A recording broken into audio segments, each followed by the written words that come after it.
अस्सलाम वालेकुम। प्रोग्राम मंजिल के साथ मैं हूं आपका मेज़बान अली अशरफ, और जैसा कि आपको मालूम है कि मंजिल में हम आपकी मुलाकात कुछ ऐसी इंस्पिरेशनल पर्सनैलिटी से करवाते हैं जिन्होंने अपनी अपनी स्ट्रगल से कुछ ना कुछ अचीव किया होता है, और उनकी जो लर्निंग है, उनकी हार्डशिप्स हैं, उनसे हम सीखने की कोशिश करते हैं। तो ऐसी ही आज एक ज़बरदस्त गेस्ट हमारे साथ मौजूद हैं। सहर तारड़ एक एंटरप्रेन्योर हैं और बहुत कम उम्र में बहुत बड़ी बड़ी और अच्छी बातें करती हैं।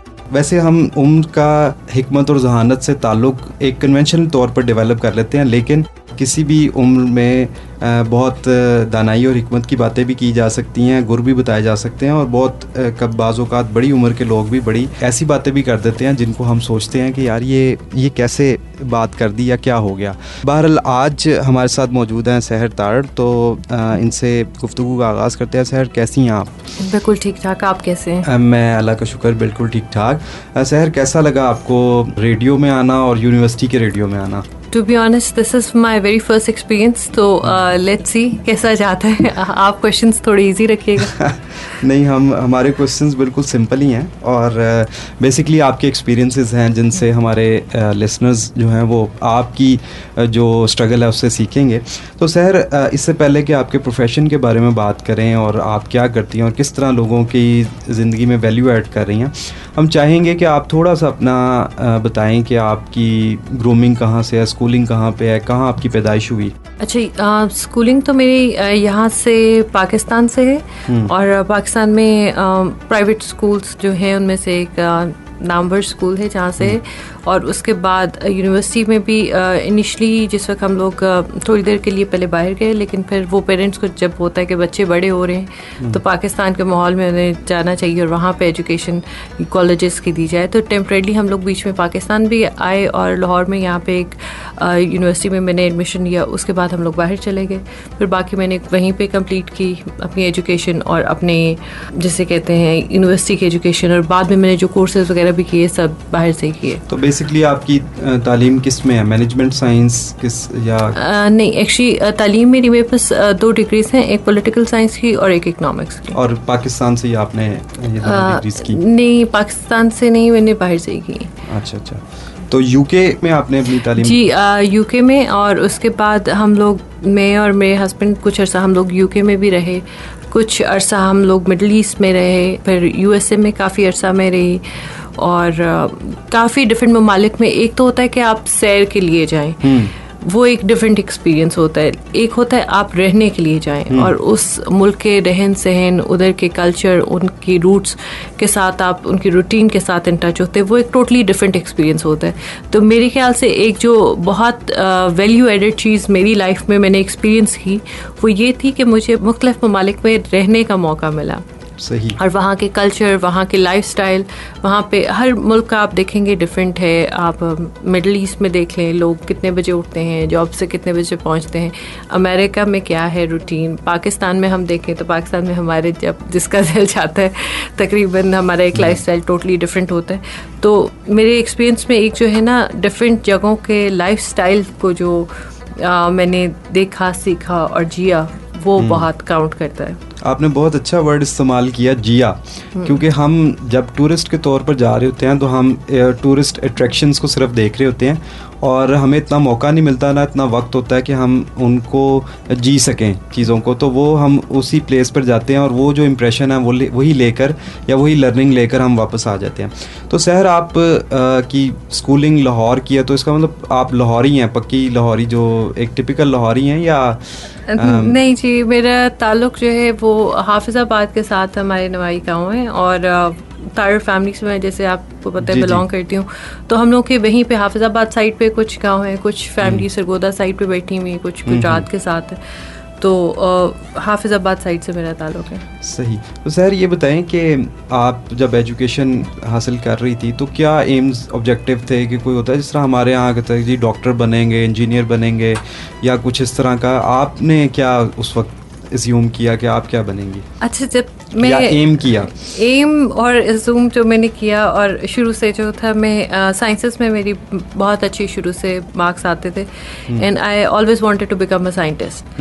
और इवन ये कि मेरे जो कज़न्स वगैरह थे वो लोग मेरा मजाक उड़ाते थे और मुझे वो मतलब कि वो, क्योंकि मेरी बड़ी एक तो बचपन से ही सोच बात करने का तरीका बड़ा बुजुर्गाना सा था और दूसरों को लेके भी, तो वो पंजाबी में एक वर्ड यूज़ करते थे, तो मुझे कहते थे बुढ़ा अंग्रेज़ या बुढ़ा साइंसदान, तो वो मुझे इस तरह से करके छेड़ते होते थे। तो शुरू से मुझे ये था कि मैं साइंटिस्ट बनूंगी, और मैं बहुत ज़्यादा साइंस को लेके मैं बहुत इंटरेस्ट है, बहुत स्टडी करती हूँ, अब भी बहुत करती हूँ।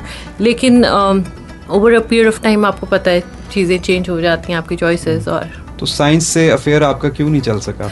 वो इसलिए नहीं चल सका क्योंकि जब आप यूनिवर्सिटी लेवल पे, कॉलेज लेवल पे आते हैं तो स्टडीज़ को लेके एक दफ़ा बच्चियाँ जब बड़े हो रहे होते हैं तो सीरियसनेस कम हो जाती है। तो फिर आपके जिस वक्त FSC में मेरिट पे नहीं बहुत अच्छी यूनिवर्सिटी पे एडमिशन हो रहा होता, तो फिर पेरेंट्स की कोशिश होती है कि अब आर्ट्स की तरफ आ जाओ, और क्योंकि फ़ायदा तो है नहीं कि जिन यूनिवर्सिटीज़ में हम चाह रहे हैं वहाँ पे एडमिशन नहीं होगा। तो थोड़ा मेरी अपनी गलती है, मैं कहूँगी मैं यूनिवर्सिटी लेवल पे जाके थोड़ी नॉन सीरियस हो गई थी।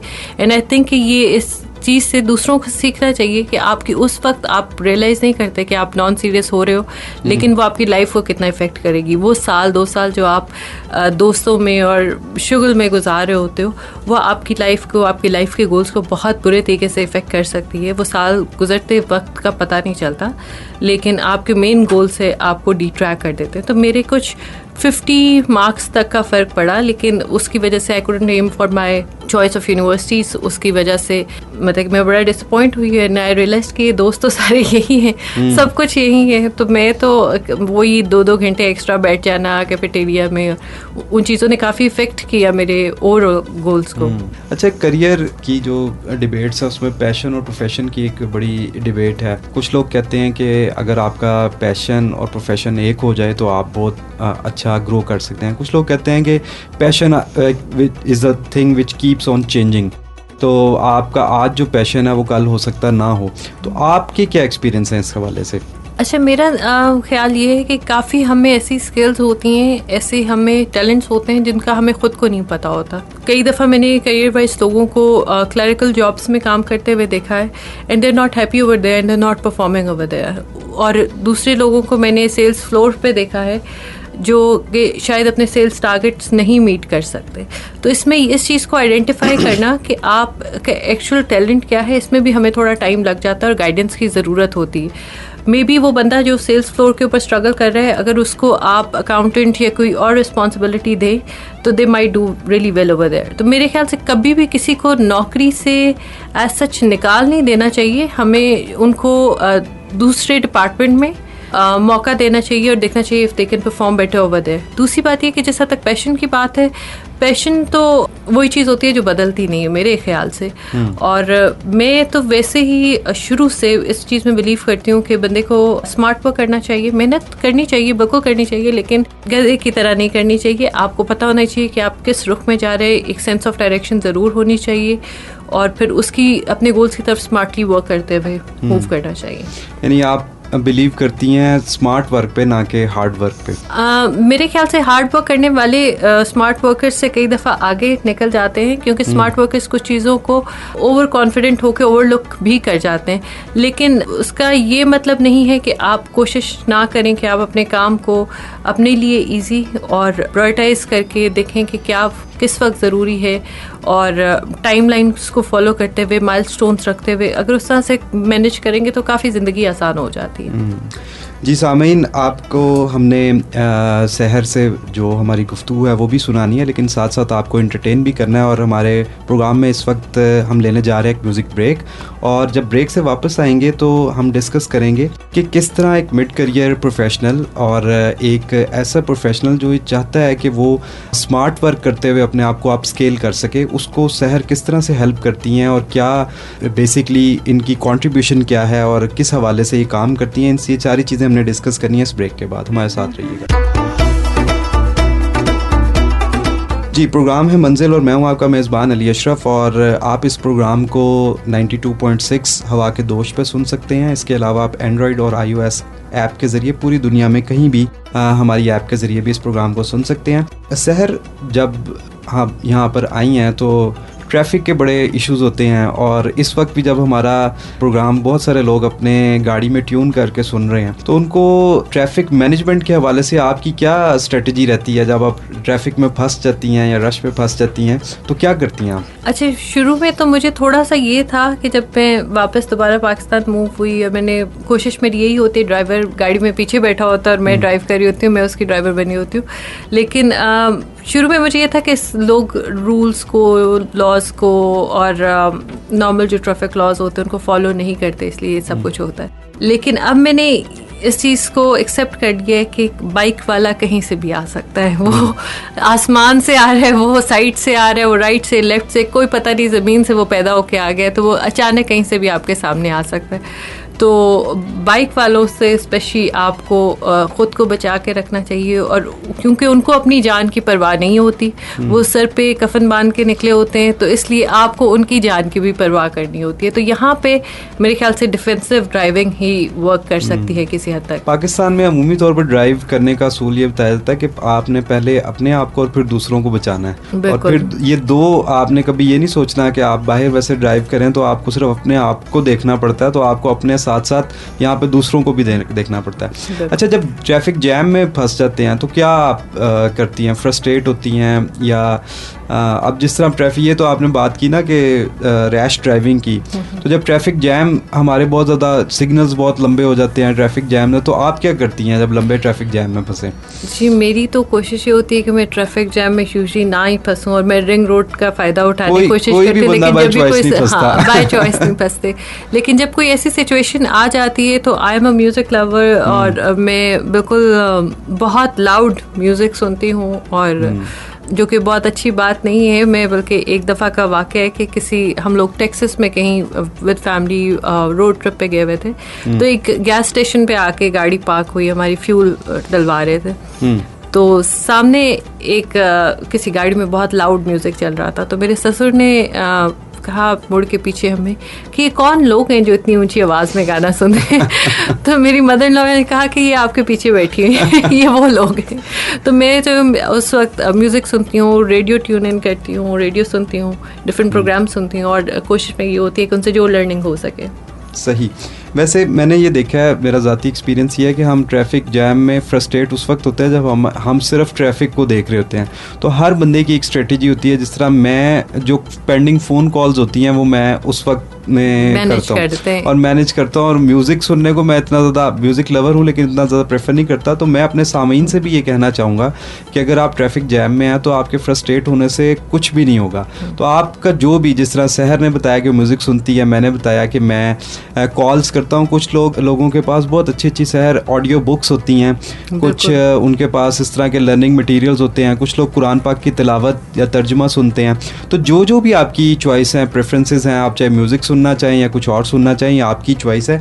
तो आपने फंसी हुई ट्रैफिक में बिल्कुल फ्रस्ट्रेट नहीं होना और आपने अपने आप को कूल रखना है। और क्योंकि अगर आप फ्रस्ट्रेट होंगे तो ट्रैफिक जैम उतने ही वक्त में गुजरेगी, लेकिन अगर आप कोई अपनी पसंद का काम कर लेंगे तो ये आपकी सफरिंग जो है बड़ी आसानी से तय हो जाएगी। तो सर बताएं कि बेसिकली जो आपका काम है, आप लोगों को हेल्प करती हैं अपने करियर को स्केल अप करने के हवाले से और उनको गाइड करती हैं कि वो किस तरह से अपनी चीज़ों को ऑप्टिमल यूटिलाइजेशन कर सकती हैं। तो थोड़ा सा अपने काम के बारे में बताएं। अच्छा, हमारा काम जो है उसमें हम लोगों को इस तरफ लेके जाते हैं कि आप ख़ुद को एक मुल्क या एक जगह की हद तक लिमिटेड ना रखें। दुनिया में बहुत सी अपॉर्चुनिटीज़ हैं, बहुत बड़ी बड़ी मार्केट्स हैं, इन्वेस्टमेंट पॉकेट्स हैं। आपको इंटरनेशनल मार्केट्स को टच करना चाहिए। जो यहाँ पे आप काम में भी बहुत मुश्किल से मैनेज कर पा रहे हैं 20, 30, 40, 50 हज़ार रुपये में, हो सकता है कि बाहर उसकी ज़रूरत ज़्यादा हो, उस फील्ड से रिलेटेड बंदे की या उस स्किल की ज़रूरत ज़्यादा हो और वहाँ पेस कंपैरेटिवली बहुत हायर हो। तो मेरे ख्याल से सबसे इम्पॉर्टेंट फैक्टर ये है कि हमारे पास ये जो बाउंड्रीज़ हैं ये इंसानों की बनाई हुई है। तो हमें एज ए ग्लोबल सिटीजन, दुनिया एक ग्लोबल विलेज बन के, तो हमें एज ए ग्लोबल सिटीजन ज़िंदगी गुजारने का, और स्पेशली सोशल मीडिया को लेके अगर आप देखें, उसने हम सबको इस तरह से कनेक्ट कर दिया कि अब तो कोई फासले रहे ही नहीं। तो हमें अपॉर्चुनिटीज़ को एक्सप्लोर करना चाहिए। बाहर डिफरेंट ममालिक में बहुत सी जॉब अपॉर्चुनिटीज़ होती हैं, बिजनेस अपॉर्चुनिटीज़ होती हैं, और कुछ स्किल डेवलपमेंट की तरफ हमें अपने काम करना चाहिए। ज़रूर हर किसी को अगर ज़िंदगी में डिग्री तो आप अपनी ज़रूर कंप्लीट करें, लेकिन उसके बाद कोई ना कोई स्किल भी सीखें। कोई पता नहीं होता कब क्या चीज़ आपके काम आ जाए। और मैं ज़रूर ये कहूँगी कि आप बाहर ममालिक में भी काम करें, देखें। ये जो एक खौफ होता है कि बाहर जाएंगे तो कैसे मैनेज करेंगे, यहाँ तो पे सर हम क्योंकि बेसिकली हमारा एक बहुत बड़ा जो मुल्क को चलाने के हवाले से जो बड़ा फ्यूल है वो रेमिटेंसेस हैं, जो हमें हमारे बाहर ओवरसीज पाकिस्तानी भेजते हैं, और उसके ऊपर हमारी इकॉनमी बहुत ज़्यादा रिलाई कर रही होती है। तो कौन सी ऐसी 3-4 स्किल्स हैं जो इस वक्त जो पाकिस्तानियों के पास हैं, और जो बाहर जाके वो अपनी स्किल को सेल कर सकते हैं, अपने आप को स्केल अप कर सकते हैं? देखिए, पाकिस्तान में सबसे अच्छी जो इम्पॉर्टेंट चीज़ है ना, वो सबसे ज़्यादा इम्पॉर्टेंट वो ये चीज़ है कि टेक्नोलॉजी रिलेटेड, और आजकल हर बच्चे के हाथ में फ़ोन है, हर काम करने वाले के हाथ में फ़ोन है, और फ़ोन इस्तेमाल करना इतनी आसान चीज़ नहीं है। इसी को हम iOS कहते हैं, इसी को हम ऐप्स कहते हैं, यही एप्लीकेशन होती हैं। टेक्नोलॉजी सेक्टर में बहुत अपॉर्चुनिटीज़ हैं, और पाकिस्तानी इसमें ख्याल से बहुत अच्छे से परफॉर्म कर सकते हैं। यहाँ पे बहुत अंडरपेड जॉब्स हैं, अंडरपेड प्रोजेक्ट्स पे हम काम कर रहे होते हैं। तो मेरे ख्याल से टेक्नोलॉजी सेक्टर में अगर देखा जाए तो बहुत ज़्यादा ऑप्शंस हैं। और इवन अगर आप कंसिडर करें as a BA business analyst, as a QA quality assurance analyst, as a data analyst देखें, आप लिनक्स एडमिन देखें, आप AX एडमिन्स को देखें, बाहर इतनी .NET डेवलपर्स की ज़रूरत है जिनकी पेस अगर कम से कम नहीं भी $50 पर आवर से स्टार्ट होती हैं पर आवर, जिसका मतलब है $8,000 पर वीक मिनिमम। तो मेरे ख्याल से ये ऐसी स्किल्स हैं जिनकी तरफ हमें काम करना चाहिए, स्पेशली टेक्नोलॉजी, क्योंकि आगे आने वाली दुनिया जो है वो टेक्नोलॉजी की है। दूसरा, मेडिकल एक बहुत इंपॉर्टेंट फील्ड है, और हमारे यहाँ तो वैसे ही माँ बाप को शौक होता है कि बच्चा हमारा जी डॉक्टर ही बने। तो मेडिकल एक ऐसा फील्ड है जिसकी तरफ फोकस करना चाहिए, और उसमें सिर्फ मेडिकल में ये नहीं है कि आप डॉक्टर ही बने। नर्सेस के लिए बहुत स्कोप है। अमेरिका में नर्सेस की और डॉक्टर्स की तकरीबन सेम पेज है।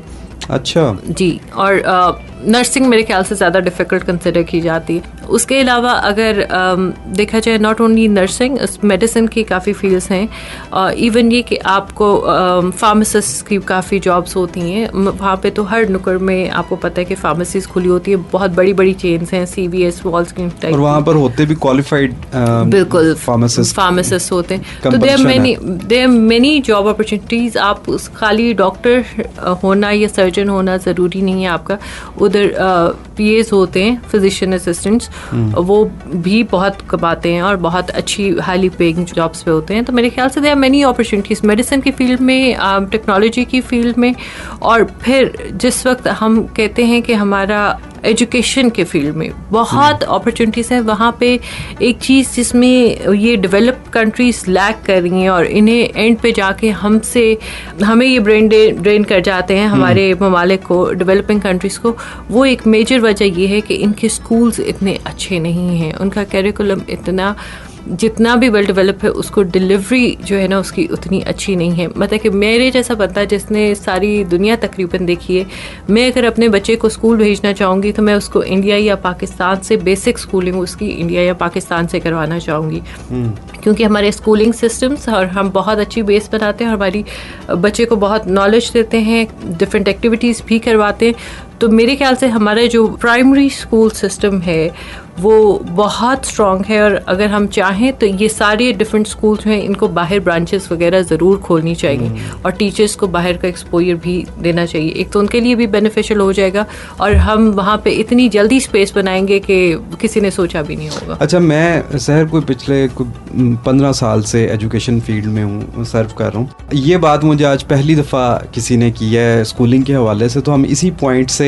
जो है आगाज़ करेंगे। भी हमारा प्रोग्राम में वक्त है एक म्यूज़िक ब्रेक का, और ब्रेक से जब वापस आएंगे तो हम जो स्कूलिंग की सहर ने बात की है इस हवाले से, और हम ये भी डिस्कस करने जा रहे हैं कि आईटी और मेडिसिन्स के अलावा क्या क्या स्किल्स हैं जो अब जिसकी बाहर डिमांड है, जिसको हम प्रैक्टिस कर सकते हैं। तो हमारे साथ रहिएगा।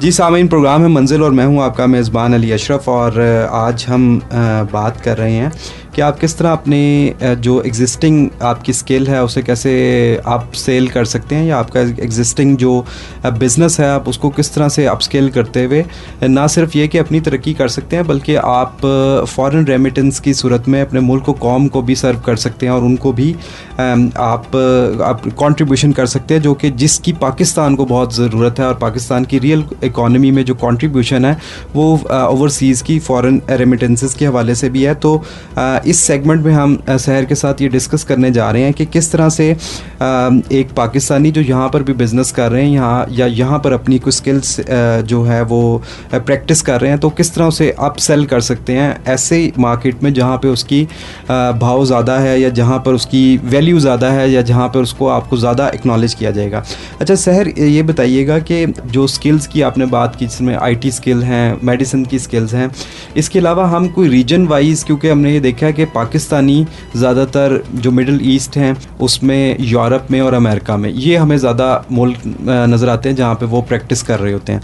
तो इस या और आपके जहन में कोई रीजन है तो उनमें, क्योंकि अगर कोई हमारे सामने इनमें से कोई टारगेट कर रहा है किसी रीजन को, वहाँ जाना चाह रहा है, तो वो अपने आप को लोकेट कर ले कि मेरी ये स्किल है और मैं इस रीजन में ज़्यादा जाके उसको अच्छा परफॉर्म कर सकता हूँ। देखें, जो कंट्रीज़ इस टाइप की हैं जिसमें हम कंसिडर करते हैं मिडल ईस्ट, यहाँ पे इंफ्रास्ट्रक्चर की बहुत ज़्यादा डेवलपमेंट हो रही होती है, तो वहाँ पे आर्किटेक्ट्स, ठीक है, वहाँ पे लेबर की काफ़ी ज़रूरत होती है। उसके अलावा वहाँ पे लॉयर्स की बहुत ज़रूरत होती है। आप देखेंगे कि ज़्यादा तौर पे लॉयर्स हमारे जो हैं वो मिडल ईस्ट का रुख करते हैं।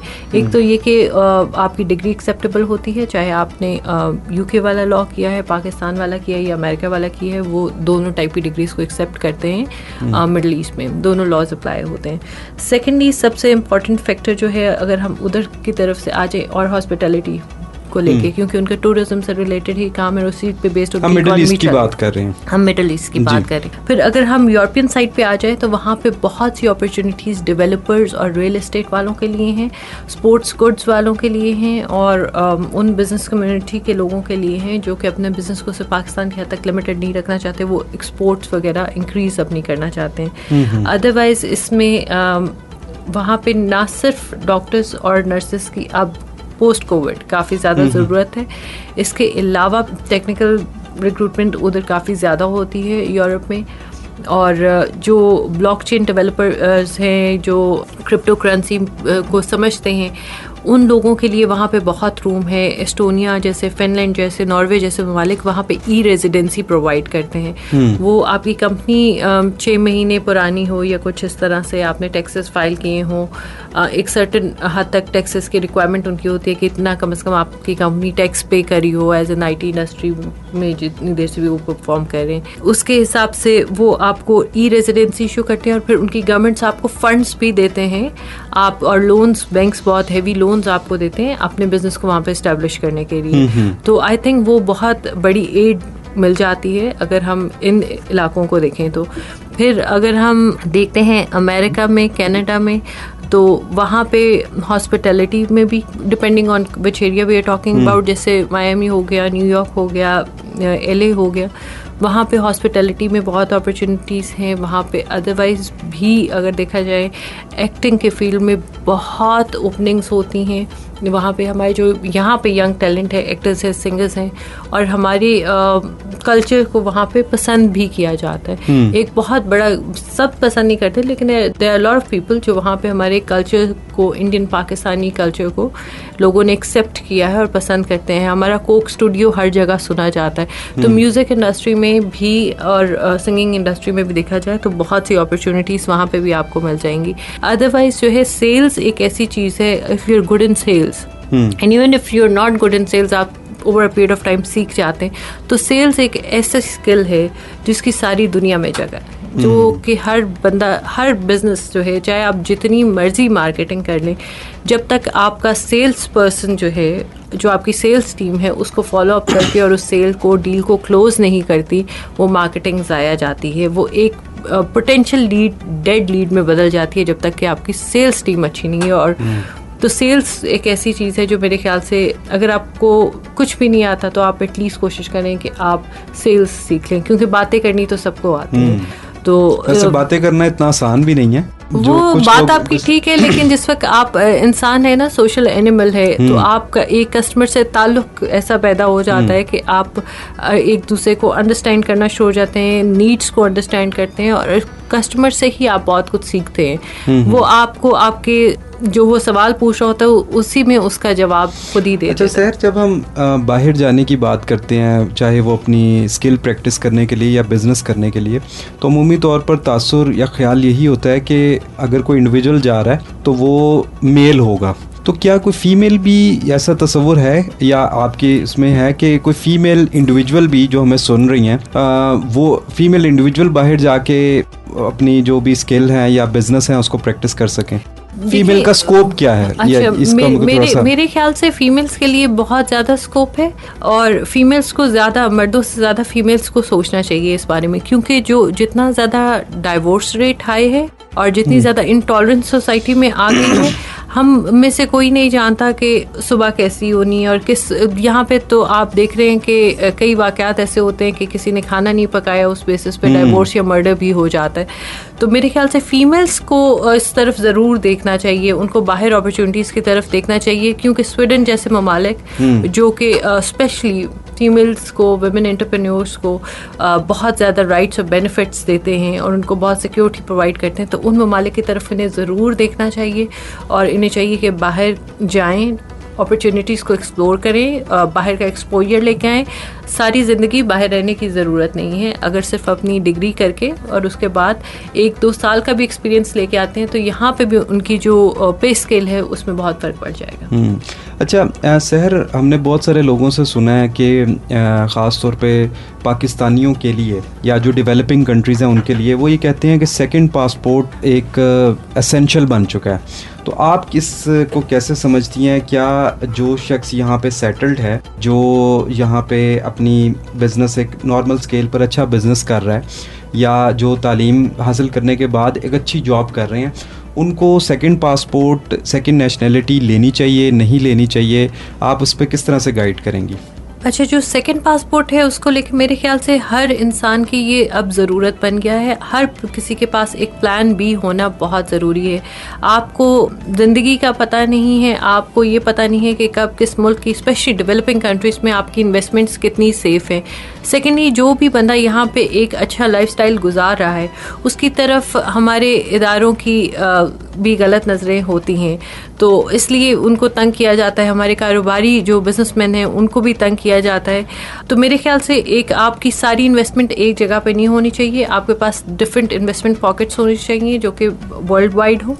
और दूसरे ये कि आपके बच्चों की एजुकेशन को लेके भी अगर आप देखें कि if you are well to do, आप बच्चे बाहर पढ़ने के लिए ज़रूर भेजते हैं, तो एक बच्चे की ही एजुकेशन पे, एक डिग्री पे ही 4 से 5 करोड़ रुपया लग जाता है। उसी अमाउंट में अगर देखें तो आपके बच्चे की, तमाम बच्चे जो हैं उनकी एजुकेशन भी फ्री हो जाती है, हेल्थ केयर भी फ्री हो जाती है, क्योंकि वो सेकंड पासपोर्ट होल्डर हो जाते हैं और उसके साथ बहुत से बेनिफिट्स आते हैं। एक तो उन्हें ग्लोबल मोबिलिटी भी मिल जाती है। सर, जो लोग यहाँ पर बिजनेस कर रहे हैं, उस सेकंड पासपोर्ट लेने से उनको क्या फ़ायदा है? वो किस तरह से, अगर कोई उनका बिजनेस अपस्केल हो सकता है? जी बिल्कुल। मैं एग्जांपल खाली देती होती हूँ, सिर्फ अगर हम अपनी मेडिसिन, टेक्सटाइल या स्पोर्ट्स गुड्स की ही इंडस्ट्रीज़ को देख लें।